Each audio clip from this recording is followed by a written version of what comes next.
Wah, banyak sekali yang bisa kita pelajari hari ini. Mulai dari teori etika hingga studi kasus nyata yang mengguncang dunia. Kita juga tahu bahwa dalam dunia IT, etika bukan pilihan, tapi kewajiban. Semoga video ini bisa membuka wawasan kalian semua. Tidak. Jadi sebelum masuk ke studi kasus, kita harus memahami dulu apa itu etika. Secara umum, etika adalah sistem nilai yang membimbing manusia untuk menentukan yang benar dan salah. Dalam profesi IT, etika menjadi penting karena setiap keputusan teknologi bisa berdampak besar kepada masyarakat. Misalnya dalam membangun sistem informasi, seorang profesional IT harus berpikir pertama itu apakah sistem ini adil bagi semua pengguna, yang kedua apakah data pengguna aman, yang ketiga apakah ada potensi penyalahgunaan. Untuk membantu kita menjawab pertanyaan-pertanyaan ini, gunakan berbagai teori etika. Yuk kita bahas satu persatu. Teori pertama adalah utilitarianisme. Teori ini diperkenalkan oleh Jeremy Bentham dan John Stuart Mill. Prinsipnya adalah sebuah tindakan jangka benar jika memberikan manfaat terbesar bagi sebanyak mungkin orang. Contoh dalam dunia IT, seorang software engineer menemukan sebuah celah keamanan sistem perbankan digital. Jika ia diam saja, data jutaan orang bisa bocor. Jika ia laporkan, mungkin perusahaan akan rugi reputasi. Tapi menurut utilitarian, dia harus melaporkan karena mencegah kerugian yang lebih besar adalah tindakan paling benar secara etika. Selanjutnya teori keadilan atau justice theory yang dikembangkan oleh filsuf John Rawls. Teori ini menekankan tentang kesetaraan, keadilan dalam bidang IT. Teori ini dibangun tanpa adanya diskriminasi. Contoh, sebuah perusahaan hanya membuat aplikasi yang digunakan oleh pengguna tanpa disabilitas. Ini bertentangan soal prinsip adil.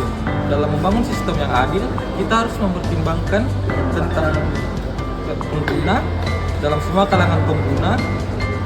Adil bukan soal hukum, tapi soal empati dan inklusi. Berikutnya kita bahas dua aspek penting, yaitu moral dan common law. Moral adalah nilai-nilai yang hidup di masyarakat, sementara common law adalah hukum tidak tertulis yang lahir dari kebiasaan, putusan pengadilan dan norma sosial. Contoh kasusnya, yang pertama itu seorang developer menjual dan data pengguna kepada pihak ketiga tanpa izin. Dan yang kedua, secara hukum mungkin belum tentu melanggar tergantung peraturan privasi. Dan yang ketiga, tapi secara moral tindakan itu sangat tidak etis karena melanggar kepercayaan pengguna. Moral mengajarkan kita bahwa tidak semua yang legal itu etis. Sebagai profesional etik, kita perlu punya kesadaran moral, bukan hanya patuh hukum. Sekarang kita masuk ke bagian yang paling menarik, studi kasus nyata dalam dunia IT. Contoh terkenal seperti skandal Facebook dan Cambridge Analytica 2018. Data pengguna Facebook itu dikumpulkan tanpa izin jelas, digunakan untuk mempengaruhi opini politik saat pemilu. Facebook mendapat kritik besar karena abai terhadap privasi pengguna. Mari kita analisis pakai teori etika. Utilitarian tidak etis karena lebih banyak yang dirugikan.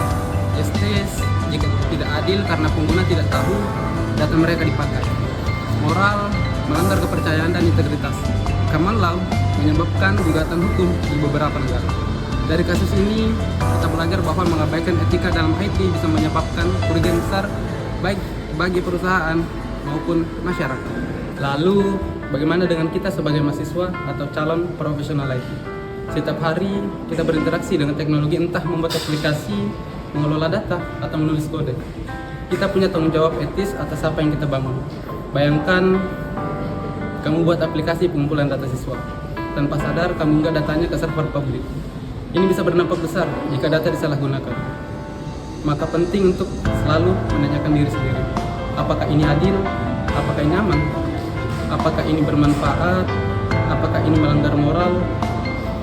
Karena menjadi profesional IT bukan hanya soal keahlian teknis, tapi juga soal menjadi manusia yang bertanggung jawab.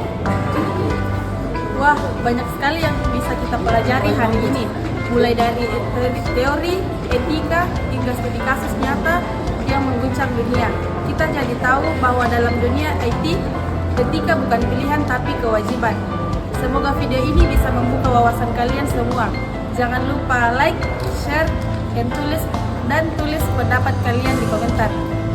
Pernahkah kalian menghadapi dilema etika dalam dunia digital? Sampai jumpa di video edukasi berikutnya. Ingat